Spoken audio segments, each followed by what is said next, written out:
Yo, what is up, y'all? It's coming back again tonight with another episode of After the Buzzer, the show where I recap the NBA games of the night. I know I said there was a chance you weren't going to get one tonight, but I lied. I like basketball too much. We're going to keep this streak going as long as I can. So please make sure to leave a like and subscribe if you enjoy and hit that notification bell so you don't miss out on any of these videos. Y'all's support has been, like I keep saying, absolutely insane up to this point. I really appreciate it. And this is my way of giving back to y'all, continuing to get these videos out. Thank you for all your comments and everything. And we've got a pretty fun video today because we're going to talk about one of the best players in the league, one of the best players in the history of basketball, and one of my favorite players, Giannis Antetokounmpo. Let's go ahead and get right into it. In the first national TV game of the night, Giannis's Bucks went up against the Brooklyn Nets, and before we talk about the Bucks, who are now 3-0 on the season, the only undefeated team in the league at this point after the Portland Trail Blazers lost, we'll get to them later. Let's start off with talking a little bit about the Brooklyn Nets. Now, I don't want to talk about Brooklyn too much because I might make a full video on them coming up soon if they keep playing like this.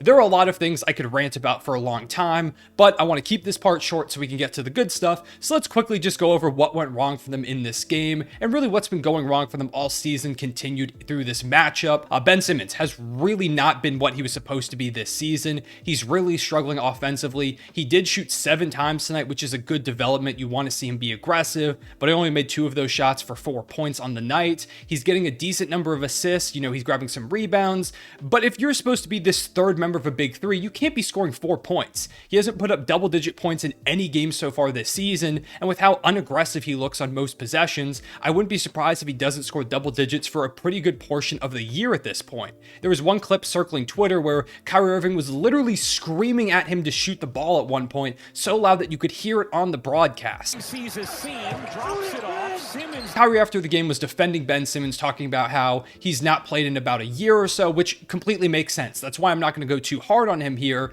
but it doesn't really feel like he's like struggling to play. It feels like it's a mentality thing. He's not being aggressive. He's not doing the things he needs to do. And overall, the fit just feels clunky. All offseason, I kept saying it looks good on paper, but I need to see it on the court before I can truly call the Nets a contending team and a high-level contender at that, one that they were trying to be. It doesn't look like they're going to be that this season unless Ben Simmons makes a massive turnaround, and there is still a lot of time in the season, but I've not been encouraged at all what I've seen from him. Another big problem has been Steve Nash. I haven't liked the schemes that he's put into place to try and optimize these talents. I've said this before, it feels like their offense is just Kyrie try and get a bucket, Kevin Durant try to get a bucket, and every now and again they pass out and get a guy a 3. It's really not anything innovative. It feels very predictable, and the Bucks really figured it out in the second half. The Nets had a pretty solid first half, but by the end of the game they were getting blown out because they couldn't buy a bucket. The Bucks defense wore them down and really figured out exactly the way that they had to stop them, and all of a sudden it was over. He got ejected in this one in pretty dramatic fashion. I don't think I've ever seen Steve Nash that angry,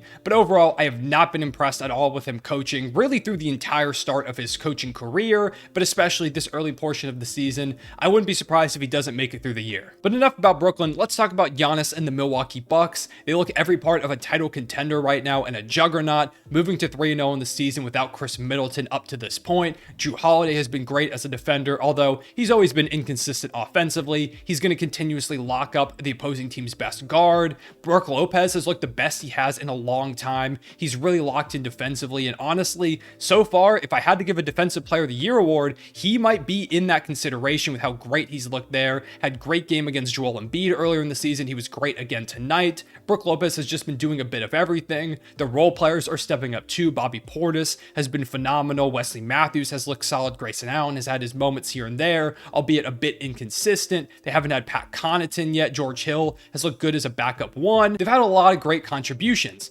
But of course, none of that happens without the best player in the world, Giannis Antetokounmpo, who completely went off tonight for 43 points, 14 rebounds, and 5 assists on 64% shooting with 1 steal and 3 blocks. He is a one-man wrecking crew. There's really nothing Brooklyn could do. They didn't have the personnel, and honestly, even if they did, I don't think there's anyone in this league that can truly lock up Giannis. He is one of the most dominant players we've seen in a very long time, maybe since Shaq.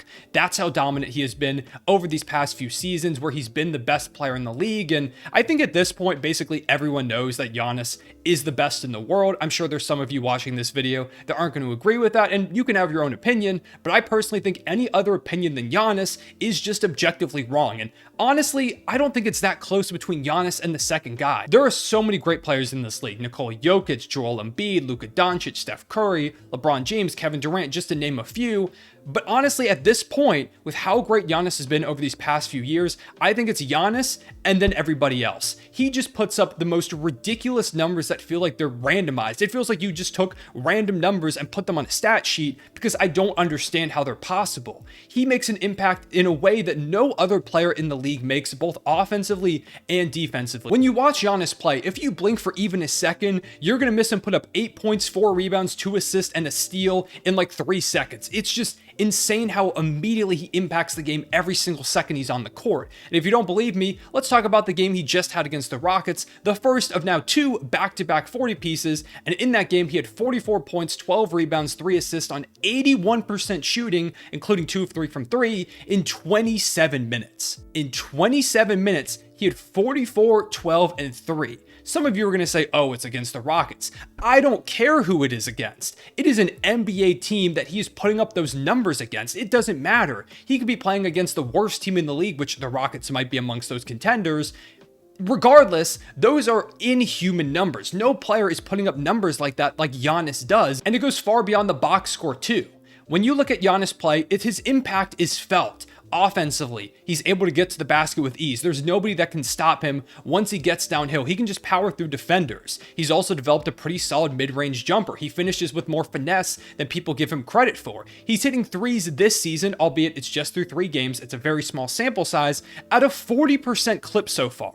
That's not going to be sustainable, but I wouldn't be surprised if it's more towards the mid-30s. He's easily the single most versatile defender in the league. He can guard 1 through 5. He has the wingspan, the physical tools, and the foot speed to keep up with whoever's in front of him. He's a better playmaker than people give him credit for. He's a great rebounder. There is really no holes in Giannis's game. The biggest question marks with his game are his 3-point shooting and his free throw shooting, and both of those have continuously improved throughout his career, and it's reached a point where they're respectable. People aren't going out there and fouling Giannis on purpose because he knocks down free throws at a decent enough rate when he has to. He's not like you're going to go out there and hack him in crunch time. He's better than that at this point. And 3-point shooting, people step up when Giannis squares up for a 3. They know they have to respect the shot. Even if he's not having a great game from there, at any moment he can still knock one down. It still puts fear in the opponent's hearts. There's really nothing that Giannis can't do on any given night. Through these first 3 games, Giannis is averaging 36 points, 13 rebounds, and 5.3 assists on 67.7% shooting.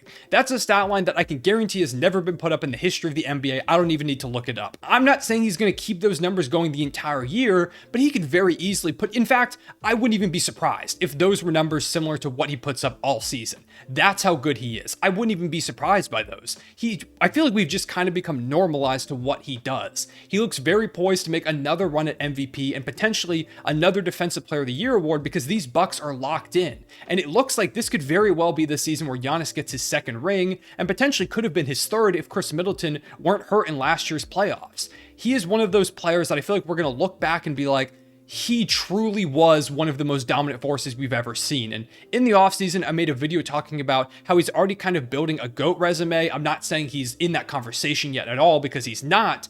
But he's starting to build a resume because he's still plenty young. He's 27, 28 years old, and he's somehow getting better every season. I keep thinking, oh, this has to be peak Giannis. There's no way he gets better than this. And then somehow he does. I just don't understand how he keeps doing it, how he makes these things happen. It is truly mind-blowing, the talent that we're witnessing with Giannis Antetokounmpo, and I kind of just had to talk about it for a little bit, how impressive he has been, how dominant he has been through this early stretch of games. He's going to continue to do that all season. He's an easy front runner right now for the MVP award, and I think there's a great chance that Giannis wins it and potentially goes out and gets another ring and another Finals MVP. And if he does, that, like I said, GOAT case continues to build up, but even more on a smaller scale, his all-time resume. I truly believe that by the time he retires, Giannis is going to be widely considered as a top 10 player of all time, and if he continues at this rate, the rate that he's getting better and grabbing achievements, he could be top 5 too. In some other league news, the Raptors and Sixers played tonight in a rematch of their playoff series this past season, which the Sixers won. However, the Raptors did get the better of Philadelphia in this game.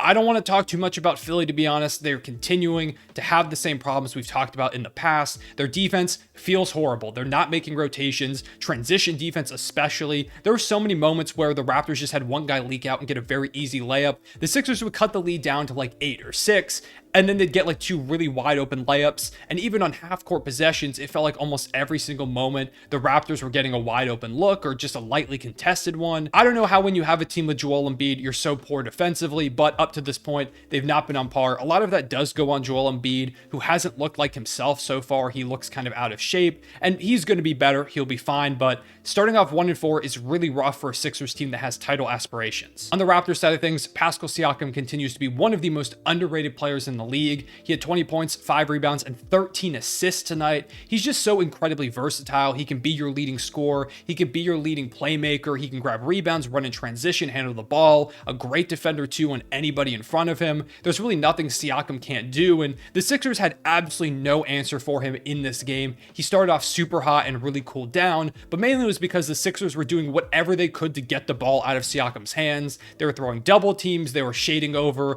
from guys in the corner. Whatever they had to do to stop Siakam from scoring the basketball, they were doing that. Siakam was making the right reads almost every time and hitting the wide open man. He's just such a smart player. He makes all the right decisions, and it really feels like he's in for another All-NBA appearance this season. The second national TV game of the night was Nuggets versus Lakers, and I don't want to talk about the Lakers too much. They've got the same problems that I talked about in the Russell Westbrook video.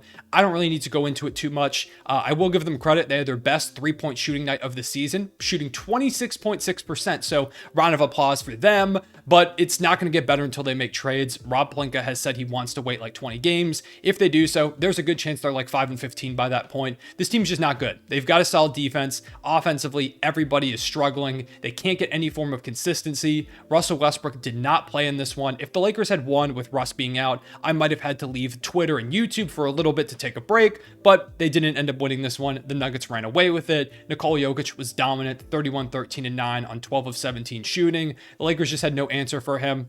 Bruce Brown also had a great game with 18, 5, and 4. LeBron and basically the rest of the Lakers were daring Bruce Brown to shoot it, and he was making them pay. I believe he shot 4 of 6 from 3. He even said in a post-game press conference that LeBron was saying that he was like lucky to make threes, or someone on the Lakers mentioned that it was their game plan to leave him open. Clearly didn't work very well. You know, Bruce Brown, not historically a great shooter, but when he's knocking them down, you have to at least step up a little bit. They didn't, and they continue to pay for it. Then we had Heat versus Blazers, with the Blazers losing their first game of the season. Damian Lillard was having a really good game in this one. He had over 20 points pretty quickly into it, but he ended up straining his calf and left the game. He said afterwards that if it were a playoff game, he probably would have come back and played. So hopefully that means he'll be good to go soon for some of their other matchups, but hopefully he's all good. They need Damian Lillard if they want to keep this stretch going. The rest of the team kind of struggled. This was by far the Heat's best game of the season, both offensively and defensively. Offensively, they had all 5 starters in double figures. Jimmy Butler, Caleb Martin, Kyle Lowry, Bam Adebayo, you name them, they had a pretty solid game, especially Kyle Lowry. He deserves credit. I've been hard on him, as has basically everybody, because he's been really bad since getting to Miami. He had 17 points and 6 assists in this game on 5 of 8 shooting, which is great. That is basically the exact stat line they need from Kyle Lowry every night. They need decent efficiency. They need like 15 points and a few dimes here and there, some solid defense. If they can get that, it goes a long way towards them being one of the best teams in the Eastern Conference. If they don't get that, they're really going to struggle. A lot of their season hinges on Kyle Lowry, and if this is a step towards what he's going to be, it's a great sign for Heat's fans. Then we had an overtime game with Knicks versus Hornets. The Knicks pulled this one out very late. Towards the end of the game, PJ Washington shot a 3 with his foot right on the line. That would have tied it if his big toe was about an inch backwards, very reminiscent of the Kevin Durant game winner, game tire shot that happened against the Bucks in the playoffs a couple years ago. It was very, very close. You can call it whatever you want. I think his foot was on the line, so it was a 2, and that gave the Knicks the win. Jalen Brunson was really good in this one. He had 27, 7, and 13. He was operating like Chris Paul in the mid-range. His footwork is completely ridiculous. He has some of the best in the league at the guard position, and then of course dishing out 13 dimes. His playmaking goes such a long way for this Knicks team, and it was why I was really rallying for them to get a point guard this offseason, because Julius Randle a lot of the year was called on last season to be their playmaker like he was the year before. It's just not a role that he's suited for. He's a fine playmaker, but he's not going to be your lead ball handler or lead playmaker on a really successful team. Jalen Brunson has the capability to do that, and he's been really good so far for the Knicks, who are now 3-1. Zach LaVine went off in a win over the Pacers as the Bulls continue rolling. Lauri Markkanen had a phenomenal game against the Rockets tonight. He continues to look like a real most improved player candidate, and the Jazz now move to somehow 4-1 on the season. Trae Young had 35 points to beat the Pistons, while Cade Cunningham had his best game of the season with 26, 8, and 6. He looked really locked in. A lot of people have been overreacting to his slow start to the season. I think this is the Cade we're going to see a lot more this year, and Bojan Bogdanovic had a 30-piece in his game to show off just kind of what he can bring to that Pistons squad, even though they lost. And that's all I wanted to cover in today's video. If there were any storylines or takeaways that you had from the games that I didn't mention, go ahead and comment them down below. As always, I'd love to hear what y'all have to say, and let me know what you think of your team up to this point. We're about a 20th through the season, which it already feels like it's been a while, to be honest, but I'm really excited that there's so much basketball left. I appreciate you watching. Make sure to leave a like and subscribe if you enjoy, and hit that notification bell so you don't miss out on any of these videos. I appreciate y'all watching as always. I will see you all later. Real one, say it back.